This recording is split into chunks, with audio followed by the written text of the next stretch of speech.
Hey, here we are again.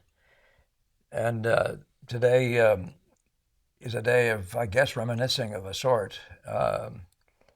Carol asks, when I found the music. It's an expression, and which factors in my experience had the greatest influence and why. Uh, I have to say that over time, certain factors really stand out, and lots of other ones you can tell are integrated into them, and all have a role that's sort of undecipherable. It always reminds me in a certain way of a plant growing up. I always picture something like a small bud, whatever, a small, what looks like a stem of grass, and watching it grow up, and watching it then put on leaves and a spiral, maybe like a corn plant or something like that. And I know from time to time I think about all the stuff that's going into that stuff, the sort of the what we would call, I guess, the science. But it's like that. It's like, who can measure it? And it's very fascinating. But so many factors. I'm going to try to cover some of them today that make me believe that this is, the point of our game, and it's certainly, if not the point, it's a central point. And when I say our game, I am saying our form, and that's a word that's kind of a big deal, and I'll come up with that a little bit later. But uh, painting, I think of as a form, and so in the old days, certain people would call it the art of color, an art of color. Uh, Now you're not talking about you're talking about an art of sound if you're talking about music, and you'd have your own ways of framing things like dance, for example, which is that thing about movement and having to do with shape, pattern, things like that as well. Um, Gamble was sort of rather amazing, interestingly influenced by dance. I'm trying to think of who the modern dancers were in his day that he paid attention to, but maybe it was Graham. I can't remember. There were a couple, but I knew that he was into the way they do patterns, the way they create patterns. Degas obviously was into looking at the dance. Was totally involved as a point of study with the ballet. And but what was happening in Gamel's era, which would have been for his youth, it would have been the 20s, and and on. Martha Graham, I guess, is the name I'm looking for. But there's a couple other really significant names. Uh, and we know that he was influenced, though, in any number of ways by the gestures and things like that were used um, symbolically, I guess you could say. And so we've all been, I guess. But you get to that interesting discussion where a person like Millet is saying, avoid the theater, and you knew what he meant was don't be theatrical, be true, make your expressions of the figure, and that really express the sensation of the person, the soul, whatever it is, the of the action. Uh, but the theater, is kind of an interesting thing because the theater is another form, and it encompasses a number of things, including, though, a lot of the visual. I remember recently watching a dance performance at the Hood and being stunned. Actually, I had to stop watching the people and just keep my eyes big, watch the fantastic movement of colors. I mean, it was just like it was like more than kaleidoscopic. It was like a series of paintings, one after the other. And so, and so if you talk about the music, I mean, which one of these forms, obviously music is the key form, but when we're talking about music, what are we talking about? So it's an important question, and I don't know how to answer it in a black and white way. So I'm going to go ahead and give a conversation to you about a number of points, things that had an effect on me. And believe me, when I tell you this, I'm probably going to have to come back and tell you again because there was more to it than that. And when I tell you now, maybe tons more to it. Evidently, it might be that case. By the way, Mr. Producer, I do, Whitaker, I hope you hope you're forgiven for this light. I'm doing the very best I can. This light is splashing and shifting on me, so it's going to be doing worse things for you. Hopefully, we can make it entertaining for the uh, for the for the viewer, for our audience. If it's for our friends, there we go. So my first experience in painting. Now I've seen all sorts of things before I ever get to the Art Students League. I've been involved in sculpture, in a classroom setting and with some knowledgeable conversation. It never got to a discussion like this. It was always just making a thing look like. So what is that? And I think most of us actually in our field, in our form, are really trying to do that. I see this light is splashing back on me. I'm trying to do things to make it either better or worse. Hopefully you'll have a lot of fun with this, Mr. Producer. Whitaker. Nevertheless, the first conversation I had regarding painting, and I was going to say is, so what I had before that, really, there wasn't much color in it. What I had before that, say by the time I was 15, all I'd seen really much was black and white photographs out of Encyclopedia Britannica, and so that wasn't really this huge influence that had to do with color. Now I did have a high school teacher who was into Munzel, and that was a really significant thing that he did, offering that information about color mixing and so on. But yeah, this conversation, the entire conversation that we have when it comes to me and the question of music, seems, in my guess, to come out of that first experience with Brackman, where I remember, as I've said before, this cigarette dangling from his lip, and he's saying it's just dis to dis and dat to dat. He's stirring the ashes into his pigment, and all of us getting a big kick out of it. He was older than me at the time he did that. I think he was 70, maybe 78 or 76. Yeah, to a youth that was ancient, and to somebody even my age, it still remembered as ancient. But this to this, that to that, this to this, that to that, and that's the relational world. And I was introduced to it right there. And so I was always in this world of awareness of this to this and that to that as being a primary function, at least from the point of view of hitting color notes, which was, in a sense, all we ever knew about. The drawing would come, is what we were told. The drawing will come. And and of course you can see that in one sense, drawing seems to be this thing about the mechanics of making a person look like he's a person, and and making a chair look like a chair, and get the perspective and the proportions right and all that sort of. It sounds very, very unmusical, doesn't it? So, but he would use words like color notes. He would talk about the color notes, hitting the notes, and none of these ideas that come to me later about the relationships of notes and the music they make were there, as far as I can remember. And I don't remember this conversation, whether it was about beauty or not. But one of the first things that then happened was that he began this conversation, as I've mentioned before, about the light. We came into the studio one day, and he'd been talking about painting the light and talking about Monet.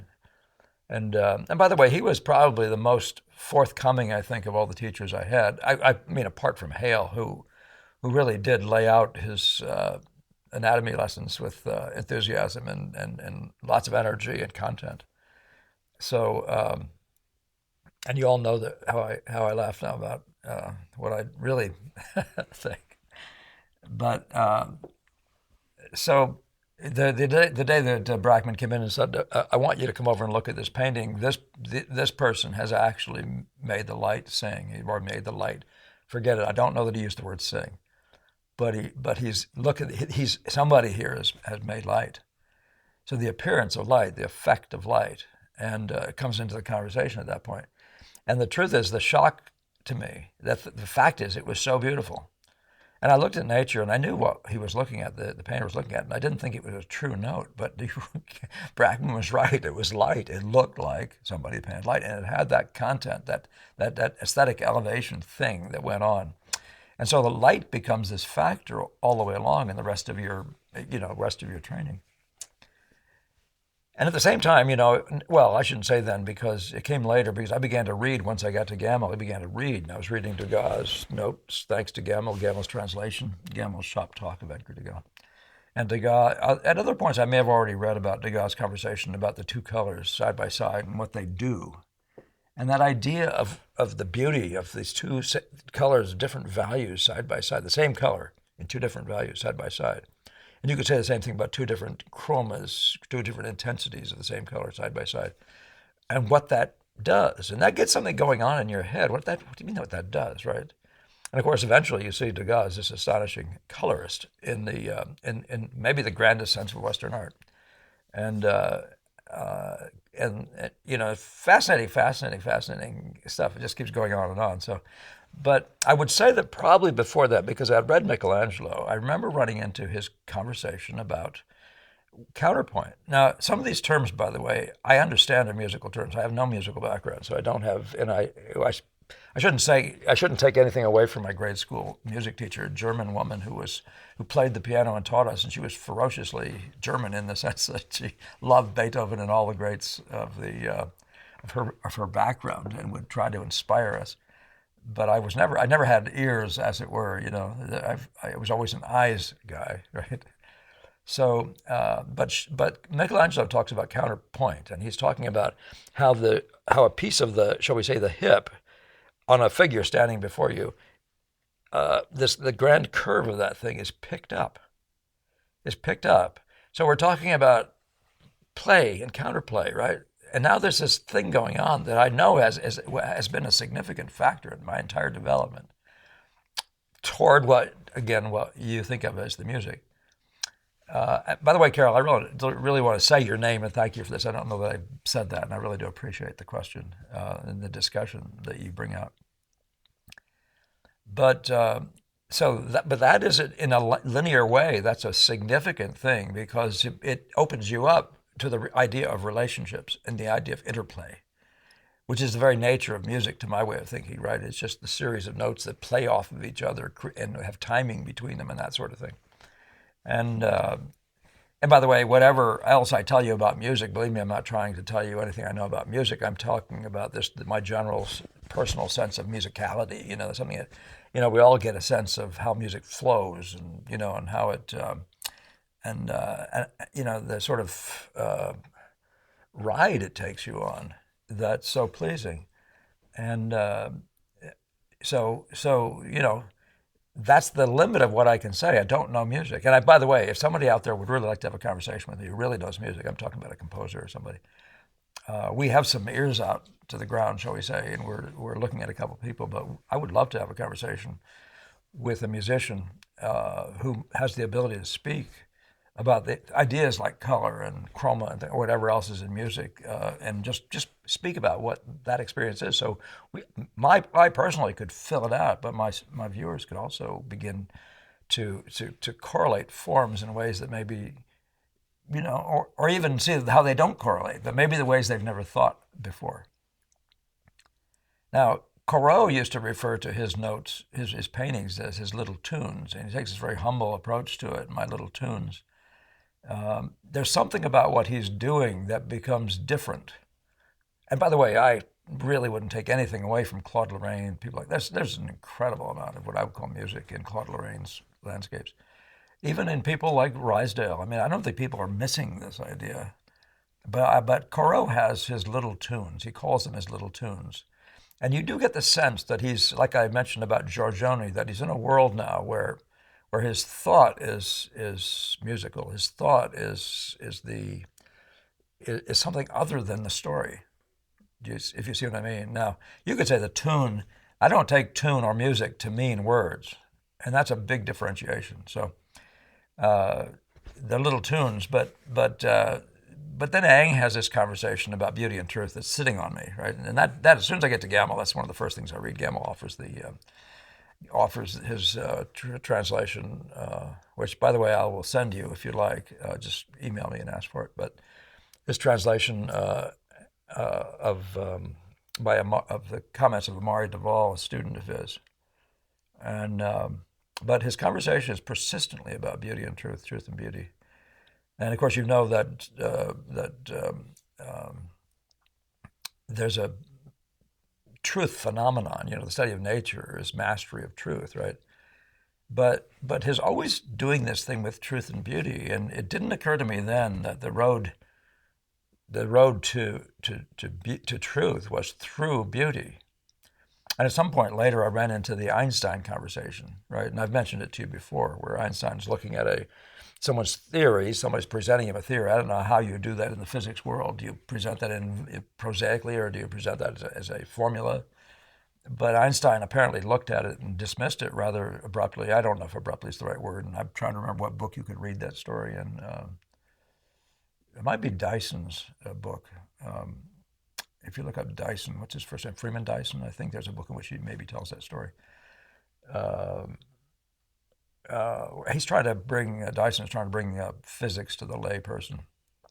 In any case, Einstein looks at this thing and he doesn't look at it very long, and he says, "It can't be true. It's not beautiful." And what is that, right? So, but what in the heck is that? The truth beauty factor now, right? And then beauty though, and so now you're talking about music in different ways, right? I would even keep referring to the Boston School guys are, every word out of their mouth is about truth, and yet it's obvious that they're into something else, patternistic beauty, color-related beauty, and as I said, it's obvious everywhere. But the Boston lessons about relationality, though, are the key ones. It's very, very in keeping, as any impressionist world is, with this to this and that to that, this to this and that to that. But if you think of Michelangelo, you want to think of as an impressionist. If you think of he's doing this to this and that to that, that's fine with me. The counterpoint, the way the shoulder form gradually picks up something elsewhere. A conversation, by the way, that's not missing from Da Vinci as well. But the Boston School would also talk, besides being relational, they talk about taking in the thing as a whole. And that gets and I remember the first time I just kept looking at that. What the heck is that? The big look, seeing the whole, taking the thing in as a whole. I had such a hard time doing that. Finally, I just said to myself one day, I was looking at something, I said, how do I do this to the whole? And I just said, you know what? I know I can do this to something. And I say that's why one of the reasons I want to encourage you to be relational is because if you can see this Michelangelo's arc, picking up something else, if you can see big enough, you're backing up your brain and taking in two things at once. You begin to get to this place where you hear more than the thing itself, but what the thing is into something else, which gives you a real handle on truth, but it also gives you a really serious handle on beauty. And so that's one of those things. I remember doing that with just a couple places, and all of a sudden I said, Paul, you're saying big. Well, you're saying bigger. And from there, it was a very easy step to seeing three things and bigger, seeing the whole, seeing how an element. And again, would just say to you, say the size of my finger in relation to my hand, that's an idea of this to a whole, right, to the whole. And of course, if you can do that, you can probably do it to the entire frame that you see me sitting in. So, so in the course of my activities, I remember running into a day. Gemmell had embarrassed me, I guess would be the right word. I don't think I was embarrassed. I don't think I was quite humiliated, but I was frustrated by the fact that I couldn't hit a note. I've mentioned this before, that this note, I kept changing it because I was doing his sight-sized thing. And he kept putting it back to the right note. And I would change it to something else the next day, and he would put it back to the right note. And after the third time he did that, I just said to myself, Paul, he and I aren't seeing with the same eyes. Now I thought about his old eyes, and here's this 80-year-old guy, and he's correcting me, And you can have these arguments with discussions with yourself. They're mostly pretty embarrassing, but you have to have them. But I stood there one day determined to see his note, and I stood there and I wasn't going to do a thing until I saw his note, knowing that I had to be able to continue to believe in Gemmell. And in Gemmell's eye and in his education, what he was telling me. And I couldn't do it. I couldn't figure out any way to do it. I started using my eyes in various ways, and some things seemed sensible, but these are the things that occur to you. Thank you, by the way, to the Boston School guys. How you use your eyes is a big deal. Coming out of a fog, all these kinds of ideas.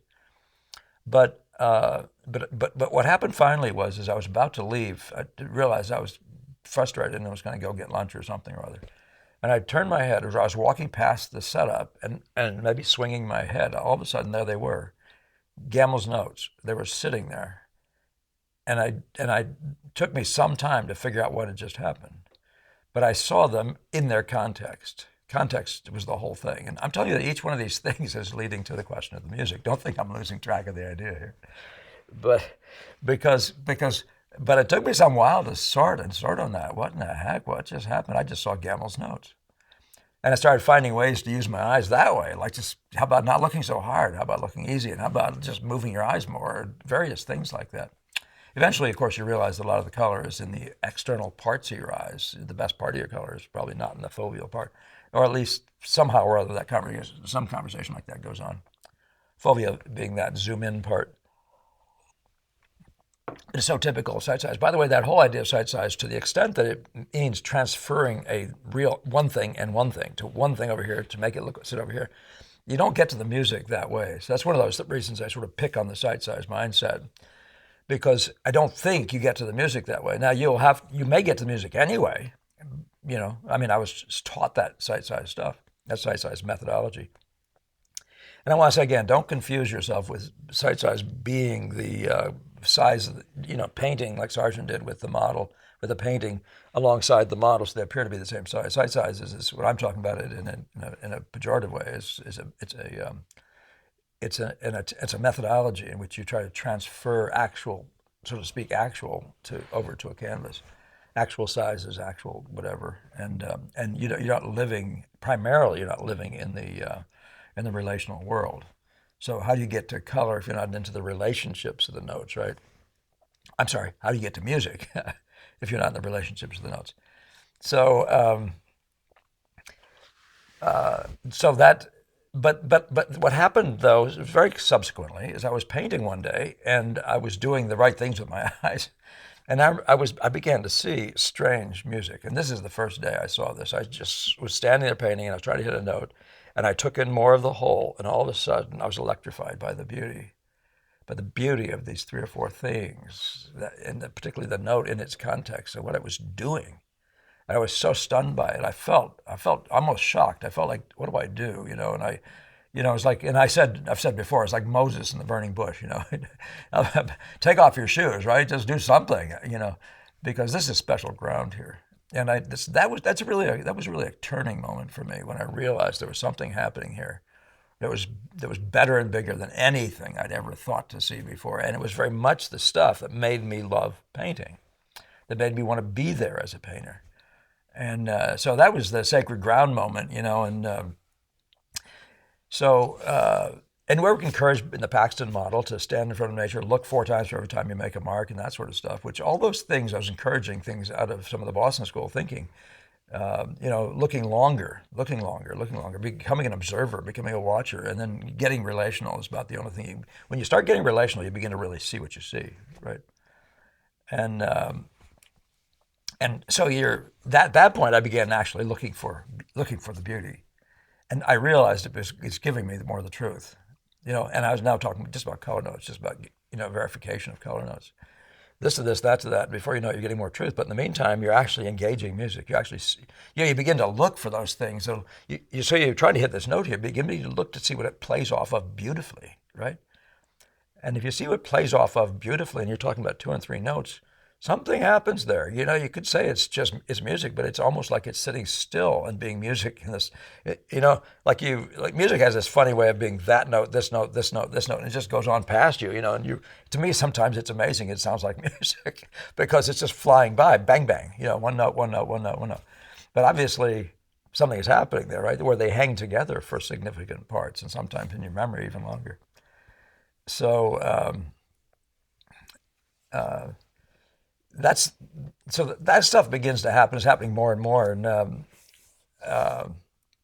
as I'm observing the relationships of those various elements, and I begin to realize, of course, that those elements are not just, as I've already alluded to, they're not just color, but they're also shape, and they're also effect. And so there's relationships of all these things, and in them is inherently are relationships that have rhythm and timing. You begin to realize that this big effect over here, and this secondary one here, and this third one over here. Look at the timing of those things, and when you begin to see even that, you're into a thing that sounds like what? Music again.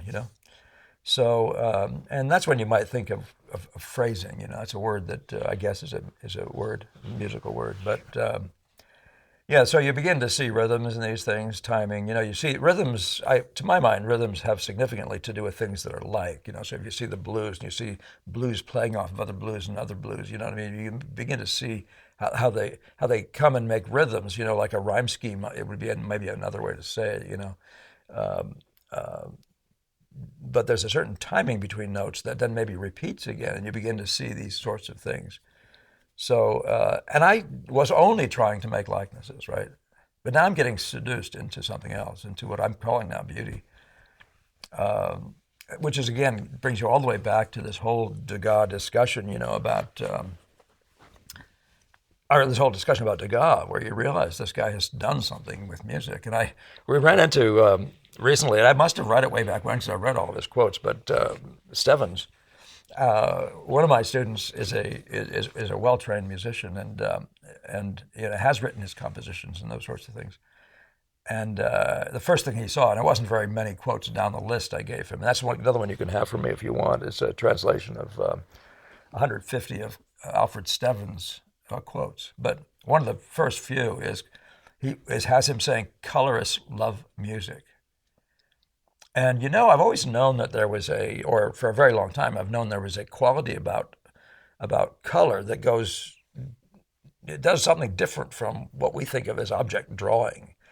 And values too. They live in a kind of a different modality, a different, how would you say it, but they live other ways, and they float in different ways from what's hard spatial fixing, making driving the nail here and making the board go here and driving that nail. And, there's something about this thing that happens. And by the way, once you wake up to it here, you realize that the spatial world is the same way. But it is a nice thing. Stevens also, by the way, mentioned that the Japanese, when he saw their work, he said the Japanese paint with love, or whatever, their work is filled with love. And so that's another one of those things, though. My response to the stuff I was looking at, it used to be all challenge, challenge, challenge. But at some point, I began to look at it in a different way. I was waiting to love, waiting to realize that I had to find what's to love, By the way, we used to have these wonderful discussions as ignorant students in New York.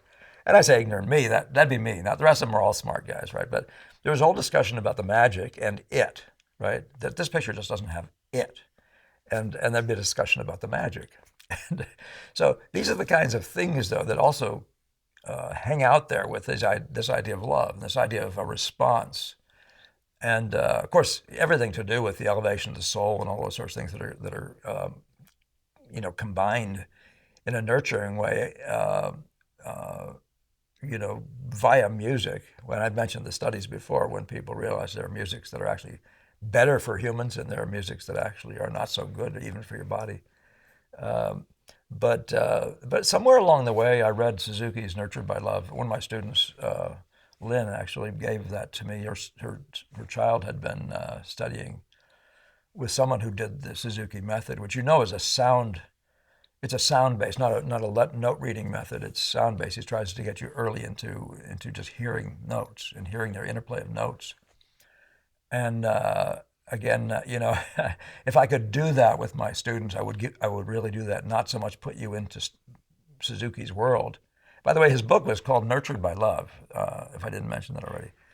And and that person said, "I see you in this book." And of course, it may have been in a number of ways that are different from what I find myself connecting with him for, but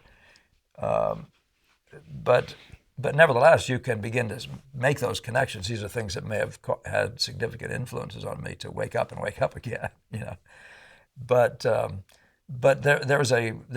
I began to, at somewhere in there, maybe I was doing it already before, but these are either support elements, that things that help you build, or they are on something that's already started, or they are initiations, right? They're beginnings and wake up things, and maybe then you have stuff in your background that you can then pull in by. And by the way, none of this effort by me was particularly what I would call aggressive. I find the model of learning is a listening model, and I'm saying learning. At some point, I was painting pictures, and I was saying to myself, Paul, you have to learn what's in front of you. Don't just try to paint it. Don't do something to it. Listen to it. learn it. But listen, here we got some musical idea, isn't it? Listen. Well, it's obviously an idea that's bigger than just music, but it's the perfect one for us. Listen, right? So they have the aural, they have the ear and all that stuff in that form, and we have the visual and all the music in this form, right? This is visual, and there's colorists love music, and there's Steven's, the aural music, and ours is the visual music. So these are the things, Carol. These are the things that continually come back into my frame as I think about these things. So when you think of painting as an art form, I recommend you think of painting more than as an illustration technique. That's kind of if you think of it as a form, that's a communication form of another sort, right? And so you'd say a person writing a book and a person illustrating a book, they're kind of in the same world. Now, it doesn't mean that both of them aren't doing things that have to do with rhythm and, and color play if you're an illustrator and all that sort of stuff. I'm not saying that. But I don't think that's the central, I don't think that's key to this form. Now, you could even argue with me that that there are other aspects of this form that make it a form, but I don't think so. I think in the very nature of forms, I think we're talking about something that's other. Like the idea of the aural, of movement, of visual. This is stuff that is, I have to say, purely abstract. At that point, it begins to resemble music, at any rate. So yeah, and it all fit into one little old thing, and that is that as I went along here, I was getting closer and closer to what I would say in my expression to you guys, what brought me to the dance. And all I can tell you is maybe it was the music I heard outside. Maybe it was the music I heard before I understood any of this stuff that brought me to the dance. Maybe that's why I went in. But I guess, truly, honestly, looking past, I can tell you my earliest experiences that I can actually recall as like a 5-year-old in a grade school with an unfinished painting. That was the analytical brain of Paul, right? But there's something else going on. So I encourage everybody to try to understand the very nature of this form and see if I'm completely outside, out of my mind. If I'm not crazy, right? Because something has changed over time with me that had nothing to do with what my initial thinking was. Now, first of all, analytically, you're just talking about a craftsman, right? You're talking about a technology. You're talking about a guy who could be a mechanic. I remember reading a modern guy saying painting isn't problem solving. Well, that's an interesting question. But you understand the analytic thing, and then there's this idea that we can just flow from within some special place. I don't believe that's even slightly true. And I'm talking about making music. There's no simple flowing. There's actually a brain that's actually working with things like flowing, right? So, but yeah, I keep on asking people, and I'll end with this, Carol. Keep on reflecting on what are you here for? What brought you to the dance? Think of those as the fundamental thing. And I keep coming back to the healthfulness. What is it? What does a picture bring? And so some people think it brings important things about life, religion and philosophy and all those things. And I can tell you, I don't think there's an iota of my philosophy that's been affected by a picture I saw. I would say I don't believe it. I just don't believe it for a second. So if I want to be influenced philosophically, I read philosophy books, right? So people say, well, yeah, but elevate the mind and all that sort of stuff. Yeah, but we're still talking about something else. And I do think there's something, this whole package here is much more soulful than that. And I think the soul of the human is way bigger than the mind, and it's bigger than the physical. And there's something about music that begins to do something, that begins to engage the whole. So I don't know, whatever that is. That's me getting a little bit too far off the edge now. So, Carol, thank you very much for that question, and I undoubtedly will come back. I haven't probably even begun to tap the influences, but I can't tell you the question. The second part of your question. Let's see if I can put that up again. And the greatest influence and why. So, I'm not sure I can give you the why. I tried to do a little bit of noise in that direction, but if you want to follow up with that and talk about things, I'd be very eager to. I have gotten here to this place where what I say about the music is what I believe and what I found. So again, it's a long road and there's lots of experiences. And the only thing I really want to end with maybe is this idea of stay with the love. Stay with that positive response thing, the yes, the amen, whatever things are lovely, true, of good report, that whole thing. Stay with that mindset, though, of both receiving good, being a vehicle for good, bringing good to others, but the love thing that Suzuki talks about in Nurtured by Love, or that sort of mindset, that's the thing that actually builds a yes, builds that great, shall we say, it helps you keep on the track of finding out where this is coming from. Where's that sweet noise coming from? Yeah, waxing. Okay, waxing lyrical. Let's not do this anymore. Thank you, Carol. Love that question. For all of you, don't think I don't appreciate your subscribing, your commenting, and your sharing. Hugely appreciated. And by the way, stay tuned for our intensives for this summer. The intensives coming up.